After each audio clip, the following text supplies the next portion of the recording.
Shopir bir ahvol o'zi kiyinishdan ko'rinib turibdi. Ozg'in yigit, yosh yigit.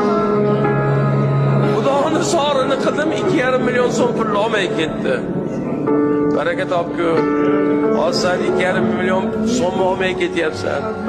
Bu jamoat bilan bu masjidni fondidan shu narsaga ajratilgan, shuni olgin. Qoraga dedi, xolang yoningizga sovoring dedi. Xolang Allohning baytiga qaytarib bering dedi. Meni otam Allohning baytida ishlab olmagin deb aytganlar, men olmayman dedi. U domladan taqvodorroq ekan u.